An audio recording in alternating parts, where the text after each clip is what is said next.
Good afternoon. Thank you very much for joining me today. Before I turn to the substance of today's publication, I will comment very briefly on the Chancellor's statement. Firstly, and perhaps most importantly, I very much hope that for the sake of people's mortgages and living standards, the statement from the Chancellor earlier will deliver some stability in the markets. However, to say that this is now a UK government and a Prime Minister without a shred of credibility is an understatement. Indeed, it is perhaps a sign of how badly broken UK politics is that the Prime Minister's resignation has not already been tendered. I also reflect as First Minister that if I had given in to demands made by Tories and indeed some commentators on the day of the mini-budget to match the UK government's tax plans, I too today would be dealing with something of a financial disaster. It should, I think, be a relief to everyone across Scotland that the Scottish Government did not act so rashly. It will also be galling, I think, that the one measure that the Prime Minister has repeatedly cited to effectively justify the market turmoil of recent weeks, the energy price cap, has also now been curtailed, leaving many people and possibly many businesses without the support with energy bills that they were before today expecting. There's no doubt this is a self-inflicted crisis for Liz Truss, and it is humiliating in a quite unprecedented way in terms of the climb down. I think the sooner this Prime Minister and indeed this entire government departs office, the better that will be for everyone. Let me turn now to something that I hope is more optimistic in laying out an alternative for Scotland. Now, I have a lot of detail that I want to cover today, so I would ask people, particularly the journalists in the room, to bear with me once I have finished speaking. However, I will give every journalist in the room who wants to the opportunity to ask a question. In today's paper, we make the economic case for independence. Fundamentally, we argue in this paper that a stronger, fairer, more sustainable economy is more possible for Scotland with independence than it ever will be with continued Westminster control. By combining Scotland's many economic strengths and abundant resources, particularly our vast renewable energy potential, with the policy levers that come with independence, an economic model built on social partnership and good, stable governance, we can build a well-being economy that works for all. We also address in this paper key questions on currency, fiscal sustainability and trade, and I'll say more on these topics shortly. In 2014, the choice before the Scottish people was framed by Westminster parties as the strength and stability of the UK on the one hand and the uncertainty of independence on the other.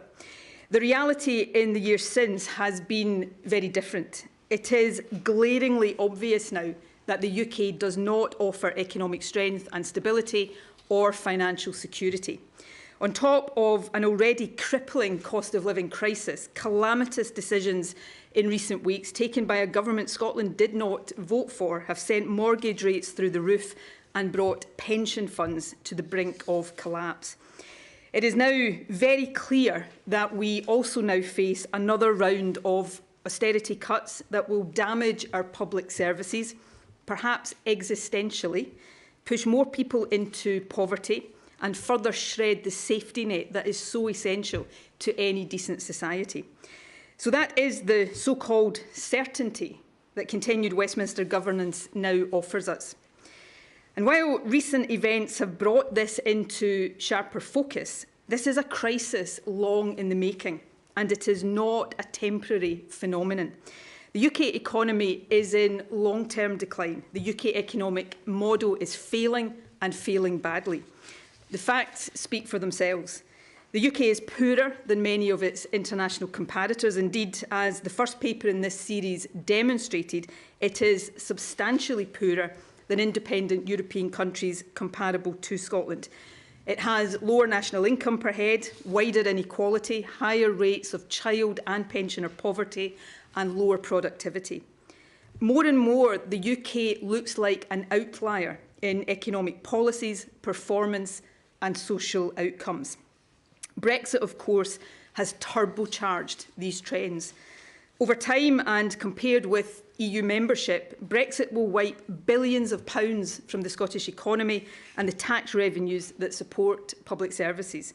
Yet, inexplicably, all the main Westminster parties now back it. There is no route for Scotland as part of the UK back to the EU or to the single market or customs union. If we stay as we are as part of the Westminster system, the outlook for Scotland is this: austerity, low growth, wages and living standards stagnant at best, high and growing inequality, rising rates of poverty, economic damage, reduced trade and narrowed horizons as a result of Brexit, and all of it exacerbated by increasingly dysfunctional Westminster decision-making. The price of this for people across Scotland will be heavy. However, I know that there are many people who, even though they agree with that analysis, still have big and fair questions about independence. Questions like, why now in these tough times? Is a stronger, fairer economy really possible with independence? What currency will we use? How will we deal with any debt and deficit we inherit? How can we protect trade across the UK if we are back in the EU? This paper addresses these questions openly and frankly. First, why now? There is an understandable human instinct to hunker down in the face of a storm and hope for calmer times. But for the UK, this is not just a passing storm. The UK economy is fundamentally on the wrong path, and there is no real alternative on offer within the Westminster system. The establishment consensus on Brexit, despite the harm it is causing, illustrates that. For Scotland, not being independent means we are being dragged down the wrong path to a path people here did not vote for. To build a more stable, sustainable economy with fairness and human well-being at heart, independence is essential. And that's the fundamental point we make in this paper. Independence is not an abstract argument separate from people's daily lives. It has at its heart the ambition, and crucially, it equips us with the essential tools to build a fairer, wealthier, greener, happier country. I know, however, that it's not enough to show that the UK economic model is failing, even though it demonstrably is. We must demonstrate that independence offers a better alternative. Now, independence is not a miracle cure. There are no guarantees of economic success for any country. For Scotland, like every other independent nation, our success will depend on the quality of the decisions we take. It will be hard work. But this paper sets out the reasons for believing that we can succeed. After all, we know that for other independent countries of our size or smaller, independence already works. Why would it not for Scotland, especially as we have so many economic strengths that many of them don't? Vast renewable energy resources, internationally competitive industries from food and drink to technology, from tourism to life sciences and the space sector, more world-class universities proportionately than almost any other country on the planet, a creative, skilled and highly educated population. The policy tools we get with independence will allow us to make the most of these strengths. As in any democracy, different governments will make different choices. But in this paper, we set out some of the opportunities that the economic powers of independence will open for us. For example, with powers to reform the energy market, we could ensure that our renewable resources deliver security of supply and lower costs while also tackling the climate emergency. We could ensure fairer work, European-style labour market policies in place of Westminster anti-trade union laws can bring government, business and trade unions together in a social partnership underpinned by greater worker involvement and stronger collective bargaining. This is the kind of approach increasingly championed by organisations like the OECD as the best route to high-wage, productive economies that are sustainable and more inclusive. With employment law powers, we could do more to tackle the gender pay gap and age discrimination, ensuring, for example, that young people receive the same minimum wage rate as everyone else. It is an approach based on human well-being, lifting people up so that they can contribute fully, not waiting for wealth to trickle down while the inequality gap grows. With independence, we can rejoin the EU and be back inside the world's biggest trading bloc. As an EU member state in our own right, we would for the first time be in a position not just to benefit from EU trade deals, but help shape them. We would have an immigration policy tailored to our needs, and we would have the stability of knowing that the governments making the decisions that shape our economy have actually been elected by us. These are just some of the opportunities independence would open up. Another overarching question I know people have, though, is this one. How do we get from here to there? In this paper, we take that head on. As the events of recent weeks have indeed underlined, whether we like it or not, fiscal credibility and market confidence are essential to the well-being and living standards of all of us. That understanding is central to the approaches we set out. Firstly, we describe in this paper the new financial institutions that will be required to help ensure such credibility and confidence.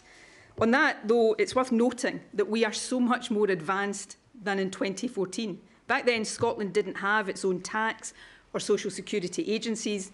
We do now. Indeed, there have surely been few, if any, nations in history better prepared for independence than we are.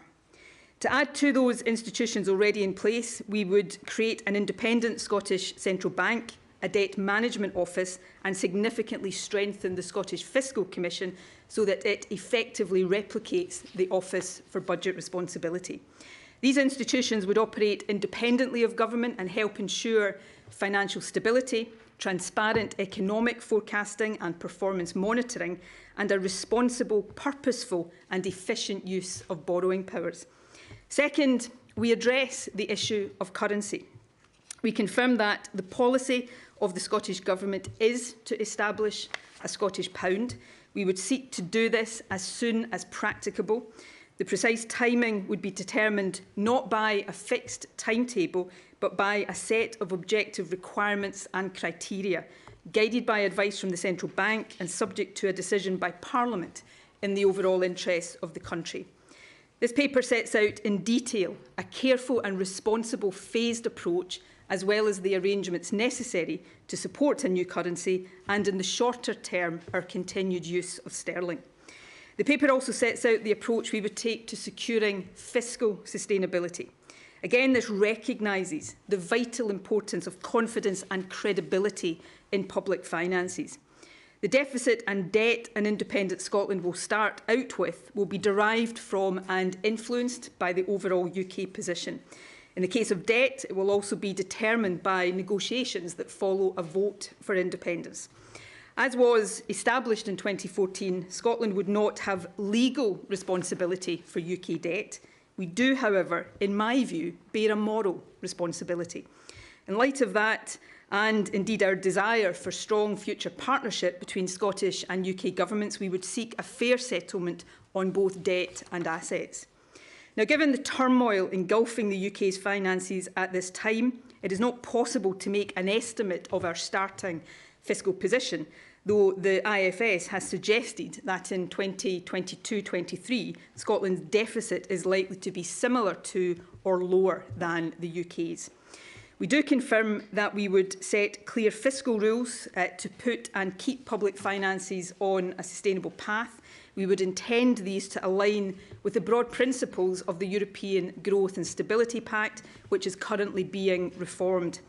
We intend to have fiscal rules that keep day-to-day spending within sustainable limits and debt on a sustainable path, but still permit governments to properly support public services and borrow to invest. We reject austerity as both morally wrong and economically counterproductive. Further, we do not accept that austerity is necessary in a country as wealthy as Scotland and with our abundance of resources. It is ultimately the creation of a sustainable, inclusive economy that delivers fiscal sustainability. Neither austerity nor tax cuts for the wealthiest will deliver that. It will come instead from investment in people and infrastructure. That is why we propose in this paper the Building a New Scotland Fund. Oil and gas is a declining asset, and our obligation to the planet means that we must move away from fossil fuels as quickly as possible. But oil and gas can't be switched off overnight, so Scotland could benefit from these revenues for some time yet. If we invest remaining oil revenues and use our new borrowing powers responsibly and for a purpose, we can invest up to £20 billion in the first decade of independence. This investment will help accelerate the transition to net zero and transform communities. And crucially, it will help kickstart the inclusive growth that will help get our newly independent nation on a fiscally sustainable path while building the fair society we all want. Lastly, the paper considers the issue of borders and trade, although we will publish a further paper later in this series specifically on European Union issues. There are two important points to underline at the outset. Firstly, independence opens the door to Scotland rejoining the EU and the single market. That will allow us to grow and diversify our trade in the way Ireland did after joining the EU. Trade across the UK is important, but that must not be the limit of our ambition, not when we have a market 7 times the size of the UK on our doorstep. Second, Scotland will remain in the common travel area with the rest of the UK and Ireland. That means any talk of passports to visit relatives in England is utter nonsense. Free movement of people across our islands will continue as before, and independent Scotland, though back in the EU, will also regain free movement across 27 other countries. What Brexit does mean, though, when Scotland returns to the EU, is that border arrangements will be required to ensure continued trade in goods and services across the UK. None of this is insurmountable, but it does require proper planning. Most of Scotland's trade with the rest of the UK is in services, and we set out the arrangements that will need to be in place to ensure that continues. As far as manufactured goods are concerned, the things that actually physically cross borders, we actually export more to the rest of the world than to the rest of the UK. Nevertheless, we set out here the mechanisms by which necessary checks can be carried out in a way that allows smooth trade to continue and makes clear that we would provide support to traders to adapt. It is important to note that for the purposes of this paper, we assume that the UK-EU relationship will be governed in the longer term by the current trade and cooperation agreement. However, over time, it is possible that economic reality, if not common sense, will lead the UK to greater alignment with the single market and to agreements that reduce the requirement for checks. Now, in the time available to me today, and thank you for bearing with me, I've only been able to summarise this paper. I encourage everyone with an interest to read it in full. It can be accessed at gov.scot/New Scotland. In the coming weeks and months, we will publish further papers on EU membership, energy, pensions and social security, for example. Today, though, marks a milestone in the conversation about how we can build a better Scotland. And that kind of optimism, I think, is very necessary at this time. There can't be many, if any, who look at Westminster right now and think that this is as good as it gets. But in relation to an independent Scotland, people want to know, indeed, people have a right to know this. Can we do better? Do we know how to do it, and will it be worth it? I believe, with the right vision and a lot of hard work, the emphatic answer to all of these questions is yes, and this paper sets out the how and the why. Thank you all very much indeed for listening. I will now go to questions. What I'm going to do is just go through the list of journalists I have in front of me here right now. I'm not trying to put anybody on the spot, though, so anybody who doesn't want to ask a question, feel free to say so. But I will go through everybody on the list so that everybody gets the opportunity. And I will start with Lindsay Bewes from the BBC. Lindsay. Thanks, First Minister. You've obviously set out some of the detail of your economic proposals for independence today in this paper, but do you accept that for voters looking at this document, there's still a great deal of uncertainty because a lot of this would be subject to negotiations? For example, EU membership requires the agreement of the EU, and a trade border with the rest of the UK would be subject to negotiations with the rest of the UK. No, I do accept that we will have a requirement to continue to provide information and to update information as circumstances change, and in some respects circumstances over which we have no control, the turmoil in the UK right now, as we progress towards a choice on independence. And we will seek to do that as fully as we possibly can. Just as we did in 2014, we will endeavour, and I think it's really important that we set out as much information as we possibly can, and that's what this series of papers is seeking to do. And you know, if you take Europe, for example, there will be a paper, as I said, I think a moment ago, dedicated to issues around European membership. Yes, there will be a process of negotiation that is required there, but nobody with any credibility seriously suggests that Scotland would not be welcome back into the European Union. And while there would be a process of negotiation, most people who know what they're talking about on this issue are very clear that that would not be a particularly lengthy process. But these are issues that we will continue to update and inform people on. The last thing I would say, though, is we will also be candid with people that there is an inherent uncertainty in the future for everybody, for every individual, family, business and country. There are some questions that no country can answer definitively because it depends on circumstances and the decisions that are taken. And that comes back to an essential point here. This is not a choice, as it was often framed as in 2014, between certainty on the one hand and uncertainty on the other hand. The future is inherently uncertain. The question for Scotland is how do we best navigate that uncertainty? And I think that's with governments that we vote for, rather than governments that we don't vote for, pursuing an economic policy based on the values of the majority in our country and harnessing the power of our abundant resources. Independence is not a guarantee of success, as I've said, for any country, but having the powers, the levers, the decision-making in your own hands, whether you're an individual or a nation, better equips you to face up to challenges than allowing other people to take decisions for you. James Cook. Thank you, First Minister. Clearly, your argument is that the current situation with the Scottish economy is unsustainable and you want to transform the economy in an independent Scotland.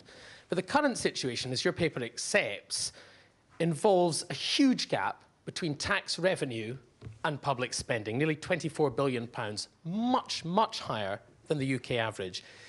If you're honest with the voters, as I'm sure you want to be, is it not simply a fact that the first years, perhaps even the first decades of an independent Scotland, would require tax rises, spending cuts, vast and expensive borrowing, or a combination of all of those? Well, let me seek to answer that question candidly. And I did reference the need for borrowing in the early years, certainly, but most governments in developed countries borrow all of the time for investment and also to cover gaps in between their revenues and their expenditure. And most countries in the developed world have deficits. Now, in terms of Scotland's position, and Scotland's current position, of course, is a reflection of Westminster governance, not a reflection of life in an independent Scotland. But nevertheless, the position we inherit is the one we will have to manage. One of the points I made in my opening address is that although we are not seeking, given the turmoil in UK finances right now, to estimate at this stage what the opening position would be, and we will potentially update on that, should it be possible in the months to come. But the current estimate of the Institute for Fiscal Studies is that the next GERS publication, which will cover this financial year, will actually show Scotland's deficit similar to or potentially lower than the UK's. You and I know that's oil. That is the current high oil price. And wasn't that the mistake you made in 2014, was looking at that? I think if you had not interrupted me, you would have found that was actually going to be the next words out of my mouth. Sometimes not interrupting gets you further than interrupting, James. So that is to do with the oil revenues. But therein lies the choice. Because of that, what we are describing here as a windfall, oil and gas, as we have learned in previous years, is a volatile asset. And as we look ahead, put aside the price of oil, there are other factors, not least the maturity of the North Sea Basin, that means that is a declining resource. So if we take that windfall opportunity to invest in infrastructure, not only can we accelerate the transition to net zero, but we can kickstart the kind of growth that helps us much more than making cuts or increasing taxes would do to grow the economy and over the medium term get our finances onto a sustainable path. That's the point, the medium term, First Minister, isn't it? You can't have it both ways. You can't invest that money in an oil fund to help the economy in the long term and also say that there won't be tax rises or spending cuts or expensive borrowing. Well, I'm just asking you, will there not be those things in the short to medium term? You find if I'm able to speak, you get better answers than if you just keep talking over me. I am not trying to say we will do both. So as we use oil revenues to invest, to kickstart growth, which increases the revenues in our economy, day-to-day public spending will operate within the fiscal rules we set. And these fiscal rules, as they are with any country, is not about delivering budget balance immediately. It's about delivering budget balance over a period of time. And if you grow revenues, that gets you to that, I think, in a better and more sustainable way and in a way that is better for society than the alternatives you talk about. So for any country, it is about that balance. We are setting out here how we think we can achieve that balance in a better way. And incidentally, because this goes to the heart of your question that I'd have got to quicker had you not interrupted me twice, I'm only teasing. I'm only teasing, but we've got lots of questions. I am accountable, which is why I'm going to stand here until every journalist in this room has got the chance to answer a question, unlike some. But the treatment of oil revenues in that way, so taking them out of day-to-day spending, is actually better for overall sustainability because you're not allowing your day-to-day spending to be dependent on a volatile resource. Is this an easy path for any country right now? And deficits have grown across most countries because of the pandemic. Is this an easy path for any country? No, but it is one that we are able, doing it this way, to guide through a sensible approach consistent with our values. Right now, we are facing another period of a UK government trying to balance the books on the back of the poorest in society through austerity cuts that the Chancellor has just said this morning are coming down the track. So these are about choices. You're absolutely right about that, but we are making different choices. And independence is essential to allow us to implement very different choices. Anyway, thank you for that interaction. Ewan Petrie from STV. Thank you, First Minister. I know you said you would say more on pensions at a later date, but I wonder, it's a big issue for a lot of businesses, a lot of individuals. So at this stage, can you tell us who will take on the liability for paying those pensions and how that would work? The Scottish Government, we said that in 2014. I have said that in recent months in the context of another choice on independence. The Scottish Government will be responsible for paying the pensions of those with state pensions in an independent Scotland, either those who have that when we become independent and for those who become entitled to a pension later on.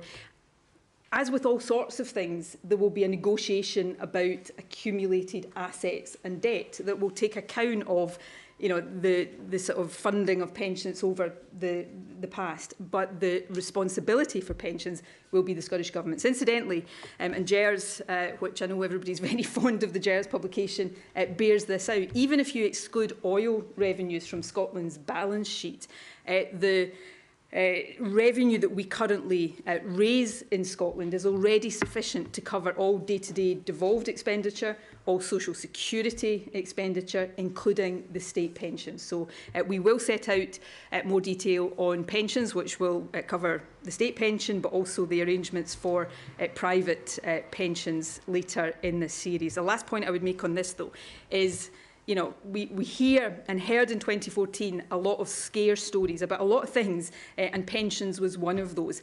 It is not because Scotland has been independent that pension funds in the last 2 weeks have been brought to the brink of collapse. That has been entirely down to a UK government taking calamitous decisions, and actually getting away from UK governments we don't vote for taking calamitous decisions is actually one of the arguments for Scotland being independent. Amelia Jenny from Channel 4. Amelia. Hi. Hi. First Minister, if, as you say, you were to rejoin the EU, do you accept that means a customs border with the rest of the UK? And that will inevitably cause massive disruption to Scottish trade? So I accept the premise of the first part of your question. I don't accept the second part. And actually, I set that out in summary in my opening remarks, and it's set out in more detail in this paper. Firstly, if Scotland rejoins the EU, of course, we are regaining access to the single market, which is 7 times the size of the UK market, and we are regaining access to customs-free trade across the entirety of the customs union. That is a massive advantage. And if you look at, and I'm not suggesting that Scotland would automatically emulate the experience of any other country. We have to take our own decisions and earn our own success. But just as an illustration, if you look at the experience of the Republic of Ireland when it joined the EU back in the 70s, it massively diversifies its trade away from what at that time was substantial reliance on the UK market towards the European Union. So there's an opportunity for us to diversify trade. What I set out in my remarks and what is covered in detail in the paper is that the decision of the UK to be out of the European Union, if Scotland is back in it, does mean there is a requirement for arrangements to be put in place to ensure the continued trade between Scotland and the rest of the UK, which is important. We look separately at services and goods in this paper. Most of Scotland's trade with the rest of the UK is in services. Some service sectors are not subject to UK or EU regulation, so would continue as is, business training, management consultancy, for example. Other parts of the service sector we would require in the current arrangements allow individual EU states to have bilateral arrangements with the UK, and we would seek to do that. With goods, manufactured goods, we actually export more to the rest of the world than to the UK, which is why getting back into that single market is important. But we would learn from international best practice that right now, if you look at Norway, Sweden, for example, the use of technology to ensure that these arrangements were implemented in a way that did not disrupt trade between Scotland and the rest of the UK. Again, I'm not standing here saying all of that is without challenge or all of it is always straightforward and easy. But it is not, these challenges are not insurmountable if we do the proper thinking, analysis and planning, which is what we kick off with this paper today. Peter Smith from ITV. Oh no, sorry, my apologies, Peter. Ivor Bennett from Sky. I've just missed one. Thank you, First Minister. Despite the details of these proposals, as you say, they are just proposals, so you'd still be asking voters to take a huge gamble in the event of another independence referendum. So why do you think they would do so and back independence, given that the economic outlook now is so much more uncertain than it was back in 2014 in the last vote? Look, I have always accepted that the job for those of us who believe that independence is the better future for Scotland is to persuade people of that. We've come a long way in that task, but I accept we're not there yet. That's why we are furnishing people and will continue to furnish people with as much detail as possible and be candid about the areas where either because of the inherent uncertainty of life we cannot give definite answers, or where certain matters depend on negotiation, as will be the case for many countries in many different circumstances. In my view, and I think this is a view probably held by an increasing number of people, given not just recent events, but the longer-term trends of the UK economy, is the gamble for Scotland is not becoming independent. The gamble for Scotland would be staying part of a Westminster system that is, engulfing all of us in financial turmoil right now, is seeing mortgage rates go up and harming people's living standards, but the long-term trends are negative as well. So this is about how we equip ourselves with the tools that independence would give us in order to make more of our massive resources. Independence works for countries across the world. Many of the most successful independent countries in the world don't have the kind of resources Scotland has. That doesn't miraculously mean it will suddenly be a success, but it should give all of us confidence that there's no inherent reason why Scotland can't make a success of being an independent country. And now, as billed, Peter, so I was about to go to Peter McMahon. Peter Smith from ITV News. That would have been really, really bad for me. Yeah. First question, not against you, Peter, by the way, but I couldn't possibly comment. No, Staying just out of that one. Just being prepared so much and then let down. But the proposal, your idea of proposing to continue to use the pound, is the point at which an independent Scotland would be most vulnerable. It's been described as like living in a brand new house with no house insurance. You have no control over your interest rates. And interestingly, much of your economic case is built on the opportunities when you rejoin the EU, but you can't do that while you're using the currency of a non-member state. There are responsibilities on new members to fall in line with fiscal and economic policies of the EU, and you wouldn't be able to do that if you don't have either the euro or your own currency and control over those aspects and those levers. So what I'm interested in asking First Minister is, how long would Scotland continue to operate in that vulnerable position using the currency of another country? So, firstly, I would never knowingly let you down, Peter, so I just want to make that clear, and I'll move on to your questions. In terms of, just as an aside, it's an important aside, but I don't want to get sidetracked. On the EU point, where, the point you are making is a legitimate one, but there is nothing that would stop an independent Scotland or any country applying to join or rejoin, in our case, the EU, before we have our own currency. Clearly, the negotiation around rejoining and the process of establishing our own currency would be processes that we would want to align. But the idea that we would have to have our own currency before we start that process of re-entry to the EU is not the case. In terms of the more substantive... It's control over the levers, which part of your currency would... Yeah, but we can get that process underway, and then we have a process in which we would be re-establishing membership of the European Union while we were going through the process that I'm going to come on to.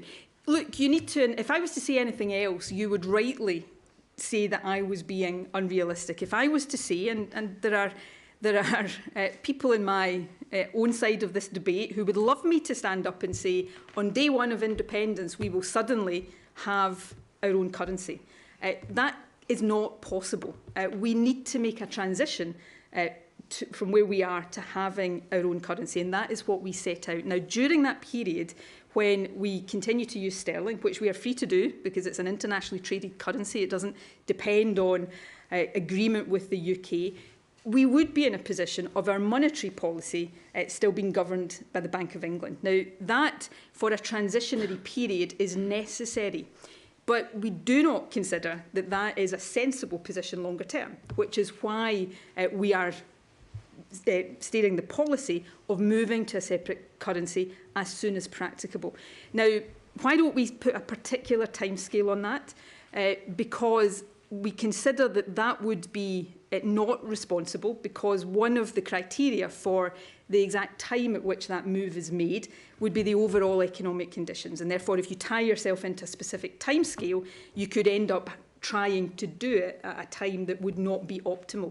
So instead, and I appreciate you haven't had the chance to look at this in detail, we set out requirements and criteria that would guide that process. together with advice from the Central Bank and ultimately a decision of the Scottish Parliament. But because of what you have outlined there in terms of that period where we'd be using sterling, we would want that period to be as short as practicable. First Minister, I'm just trying to get the people want information and they want this. You've spent a long time building up to this publication and you still can't say, are we talking 2 years, 5 years, 10 years, realistically? Also, I just would like to ask you, First Minister, people will, I mean, the independence case in 2014 was, many people say, won and lost on the independence case for the economics of an independent Scotland. People can now see what your plan would be for the economics of an independent Scotland, and you are determined to let the people of Scotland have their say either in a referendum or a de facto referendum. If they reject it, will you concede defeat on this point, and would you resign? Look, I think reasonably standing here putting a proposition forward and, as you rightly say, allowing people to look at the detail and come to a view. I think that is the fair and reasonable way to proceed. I've already been asked and made comment on, what happens to me. This is not about me but I'm not predicating this on failure. I'm predicating this on successfully making a case to the people of Scotland, particularly, not entirely, but particularly given the alternative of continuing part of a dysfunctional UK economy, that we make the positive choice to be independent. And, I am confident that at the next time of asking, the people of Scotland will choose that. And if the alternative turns out to be the case, then you'll have the opportunity to ask me about that at the time. And now, Peter McMahon from ITV Border. You never get too many Peters, First Minister. Well, I should probably say there can never be too many Peters. And those who understand why I say that. First Minister, you've said that you want an independent Scotland to rejoin the EU.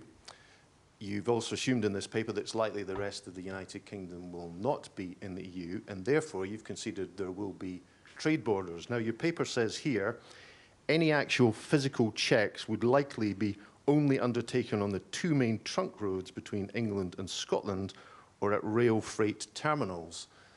Could you say what those main roads are? The M6, the A1, I presume?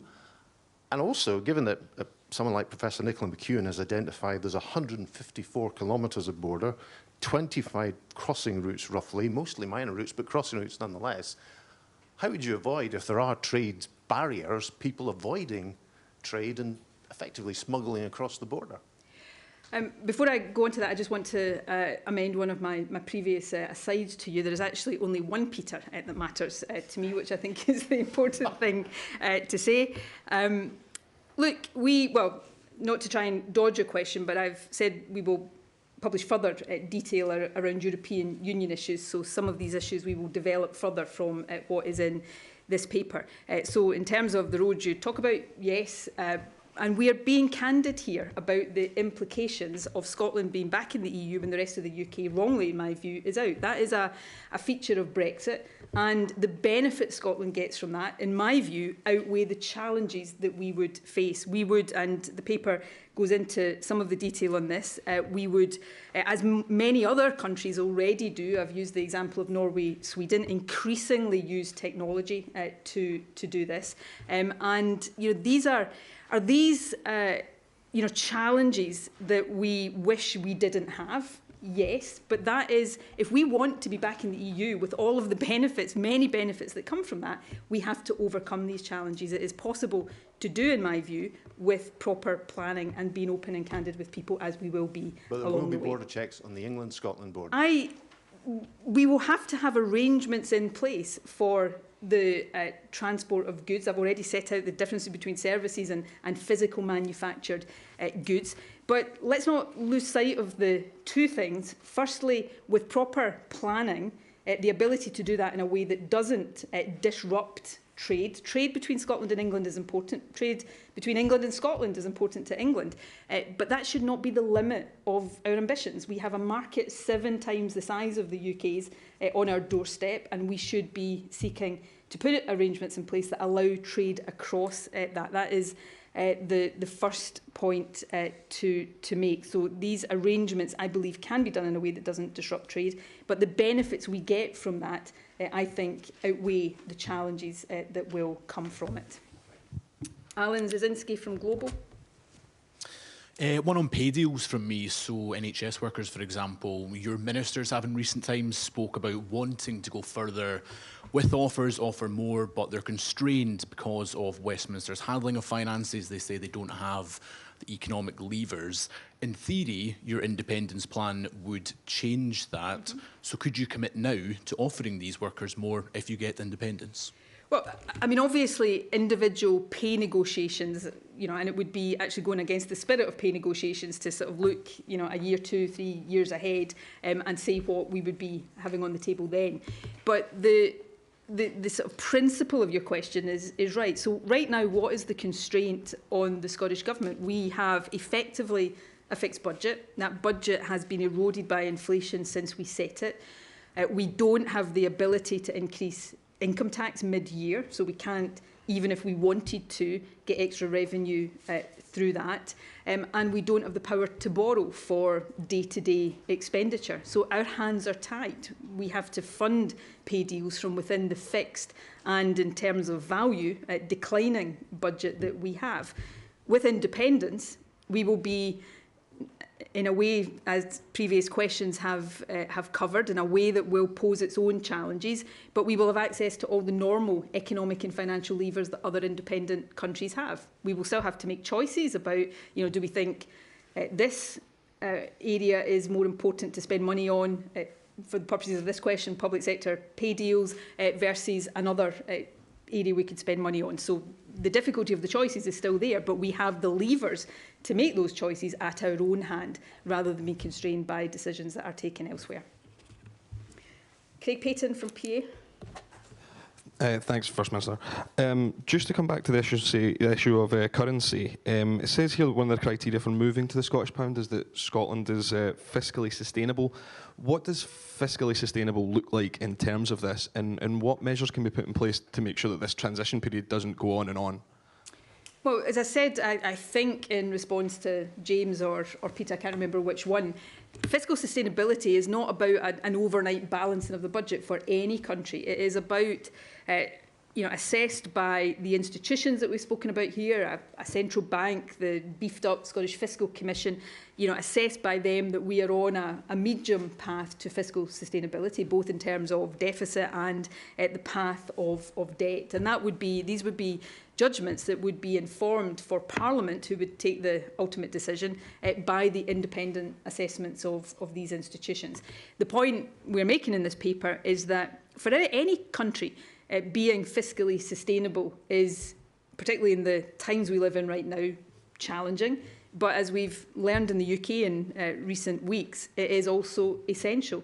How you achieve fiscal sustainability is the key choice that you have to make. We are setting out here the way in which, or the levers we would have to use borrowing responsibly, but also use the windfall of oil and gas with our responsible borrowing powers to invest over the first decade to kickstart the growth that grows the revenues to help us on that path to fiscal sustainability. Kieran Andrews from The Times. Thanks, First Minister. Just to come back to Peter McMahon's point, just so we don't get too confused.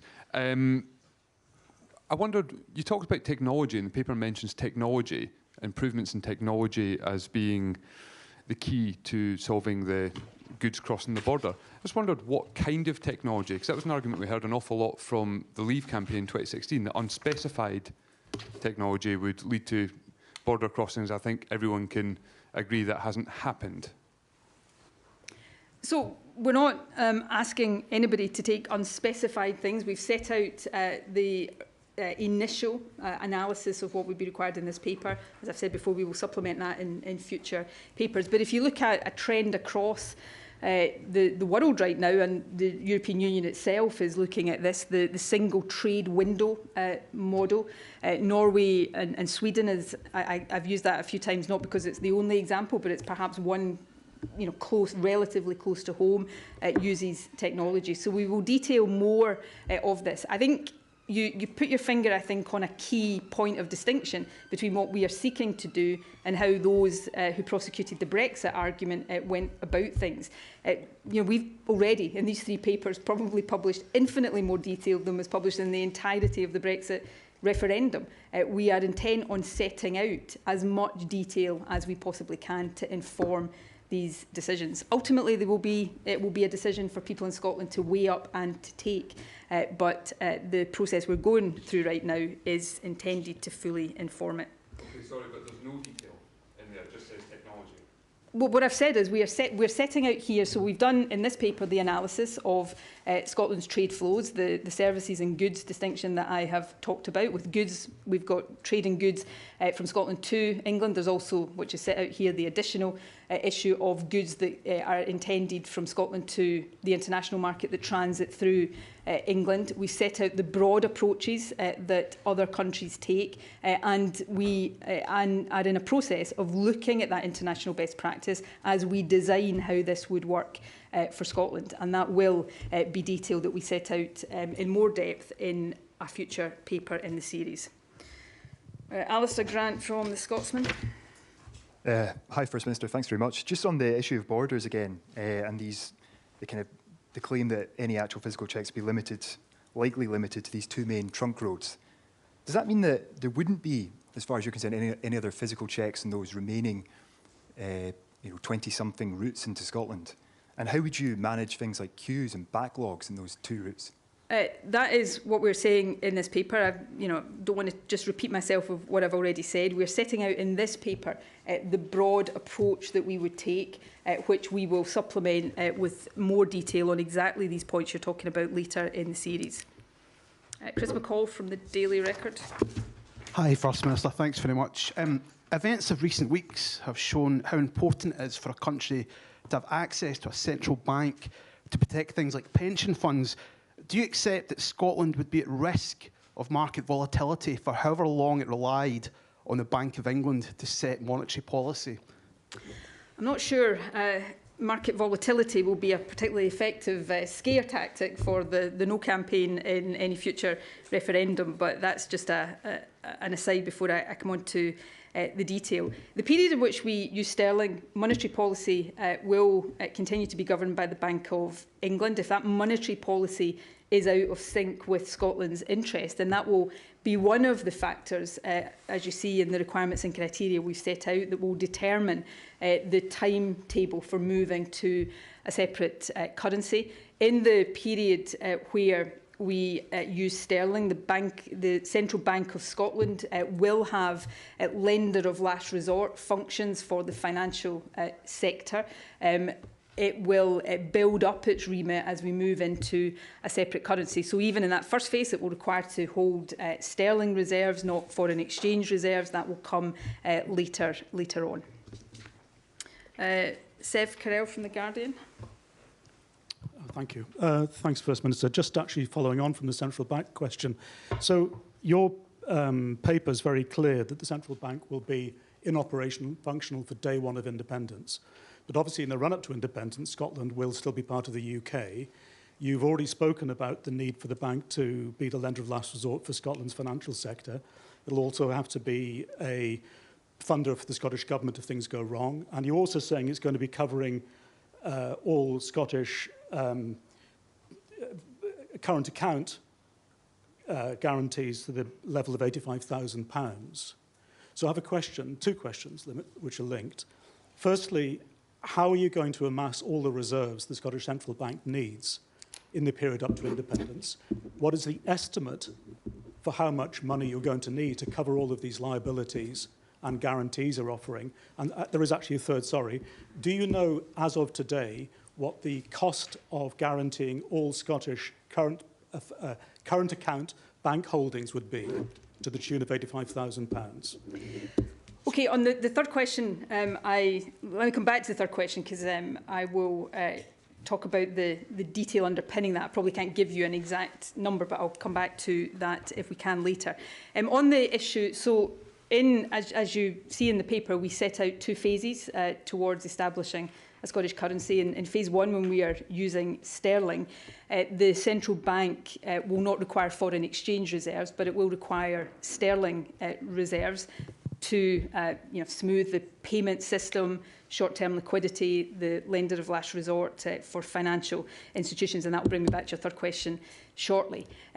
Scotland's starting share of the population share of UK reserves would be, on current sterling dollar exchange rates, would be about £12.5 billion, which is roughly approximate to 7% of Scotland's GDP, which I think, I'll be corrected if I'm wrong on this point, I think it is slightly higher a percentage of GDP than the UK currently holds in reserves. So that would give the central bank in that initial phase a sterling reserve stock. As we move into a Scottish pound, the bank would also require foreign exchange reserves. I think the Institute for Government, indeed the paper sets out some of the detail in this. There is no internationally standard rule of thumb for the level of reserves that is required. Different countries hold different value of reserves as a proportion of their overall economy. But in that phase one, a central bank would build up its levels of reserve. And that would be one of the requirements that would determine the timing of a shift from sterling to a Scottish pound. So Sorry. after the day of independence? Yes. When we become independent and you start, the central, we would start to establish the central bank after a vote for independence, so effectively in the transition period, so that it was operational on day one of independence. Your third question, which I think the paper goes into a little bit of detail about this.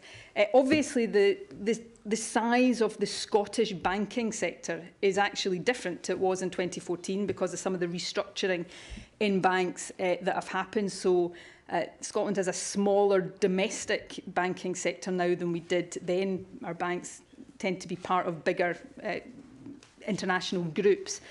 Also, the international regulations for the capital that banks need to hold to mitigate themselves against any financial distress that they get into, the Basel II regulations, which we would require banks here to deal with. So effectively what I'm saying is I don't necessarily think it is the right way of looking at this to say that a central bank in any country would need reserves for the totality of the value of its banking sector.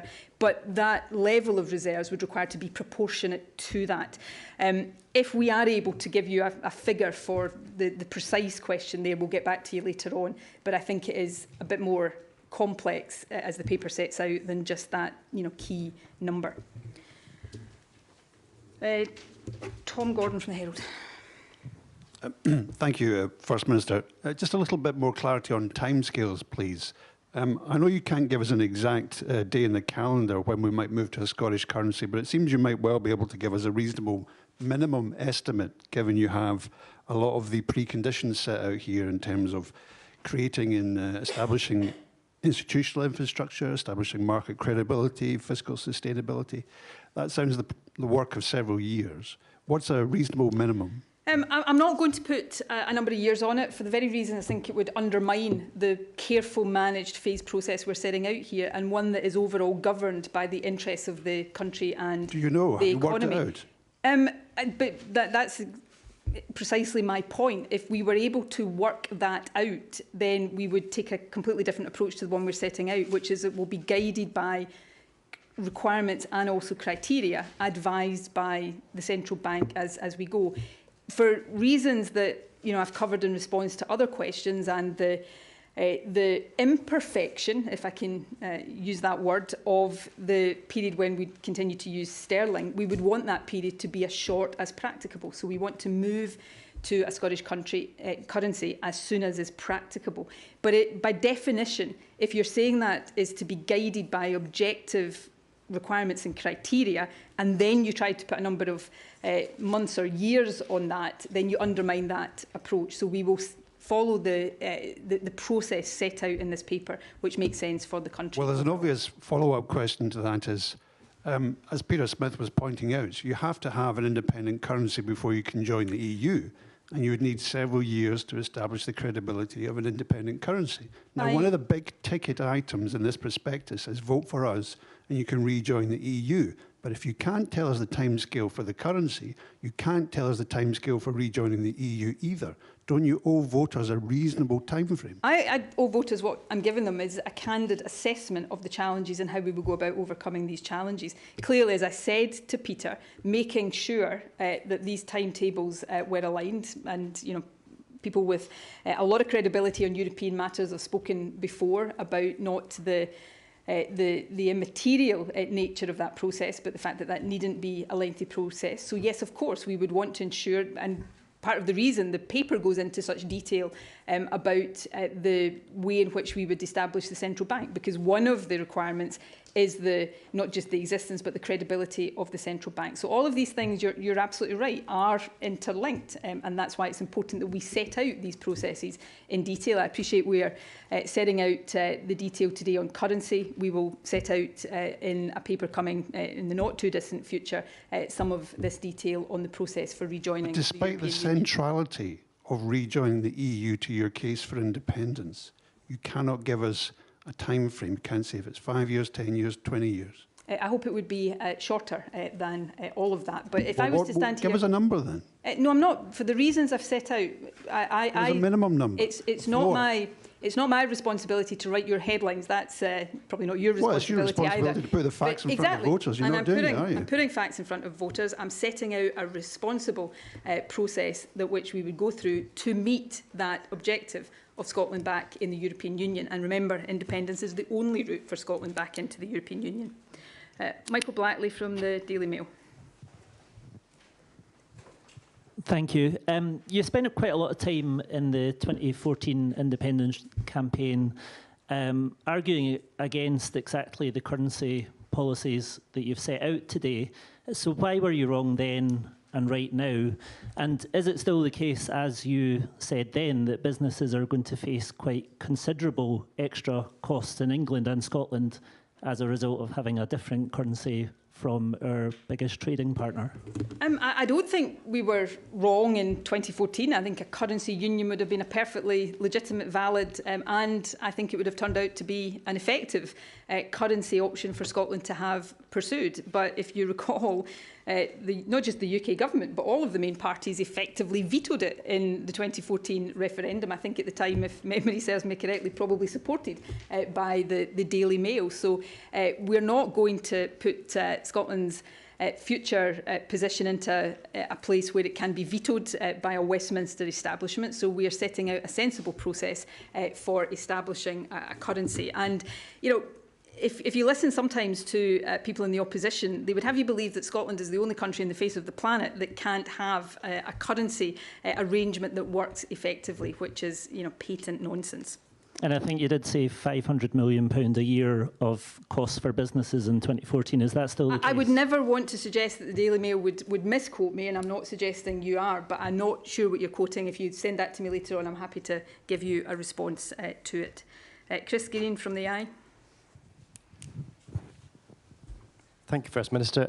Given how much of this depends on sort of negotiations with the UK government post a yes vote at the EU, would it not be a sensible thing to do to commit to a confirmatory vote on the terms of the deal afterwards, so voters know exactly not just what you're proposing now, but what is actually agreed after that period? No, we're going to, stick to the precedent from 2014, the way, these things in terms of constitutional referendums are normally done. I will leave it to others who think an alternative approach would be appropriate to argue that. I think this is the right way to proceed, to ask people in Scotland whether they want to be independent or not, and to furnish them with the information to underpin that choice, and that is what we're seeking to do. Dan Sanderson from The Telegraph. Thanks very much, First Minister. Just to follow up on what Tom was saying, given you've accepted that Scotland couldn't rejoin the EU until it had its own currency, do you accept that that means that Scotland would face an undefined period, potentially a decade or more, outside of both the UK and the EU? And also, given the difficulties with all this, why, and you're clearly a big believer in the EU, why not just join the euro? What is it about that you don't like? Thank you. I don't think, put aside my preferences for 1 minute, I don't think Scotland would qualify automatically to join the euro. So that is, but I don't think it is the right option for Scotland. I think, if I may say so, I think in your question there you took an enormous leap of logic. I've set out why, in terms of currency, as we will set out on European Union with respect to the negotiation process, we're not going to put at this stage definitive timelines on that. But that does not take you to what you said there in terms of a timeline. We want these processes to be as short as possible for obvious reasons, and have confidence that they can be short periods of time. And I would repeat a point I've already made. There is no other route back into the EU other than Scotland being independent. So yes, there will be a process that we have to go through to achieve that, but that is compared to the alternative of a permanent existence outside the EU, which is what we will have if we remain part of the UK.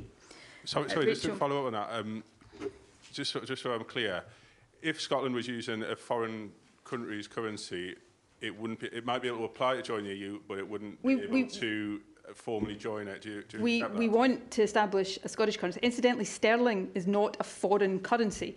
Sterling is Scotland's currency. It is as much our currency as it is any other part of the UK's. This would not be Scotland using another country's currency. It would be Scotland continuing to use our own currency, an internationally traded currency, into the bargain. But for all the reasons I set out, including the issues that have been raised around the European Union, we want, as soon as practicable, to move to a Scottish pound, because we think that would be in the overall interests of the economy. Rachel Watson from The Sun. Just again on currency, it says here that the Scottish pound would be Scotland's legal currency, but people would be able to use sterling or other currencies after making that change. How would that work, and what other currencies are you talking about here? That's just a statement of fact, what people can do right now. I don't believe that when Scotland has its own pound, people would choose that, but people can choose to trade in different currencies right now, so that's no more than just a statement of fact and reality. Hamish Morrison from The National. Quite a lot of this document seems to be kind of predicated on what you've called a positive and respectful working relationship with Westminster during the negotiation period. What are your reasons for optimism for that? That's a very good question, actually. I think when Scotland is independent and we have a relationship of equals, as I said in my speech to the SNP conference last week, I do think that transforms the relationship both in spirit and in detail. And certainly, as is the case right now, notwithstanding political differences, is the way we try to approach a relationship with the UK government. I think the whole basis of that will be different when Scotland is independent in that partnership of equals. But you're right, any relationship takes two to make it work. And I hope when Scotland is independent, we have a UK government that is much more conducive to good, positive partnership working. And lastly, I think, unless there is any journalist that hasn't had the chance to ask a question, Kirstine Patterson from Holyrood. Thanks, First Minister.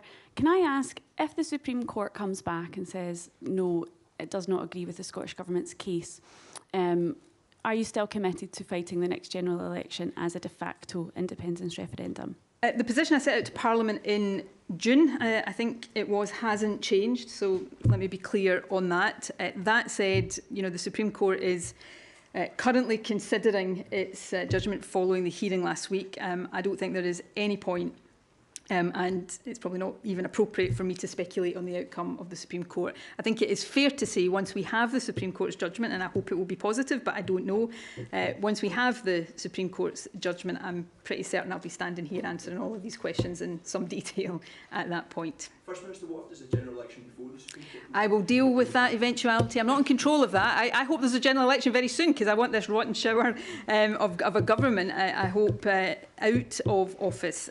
But I am not in control of that.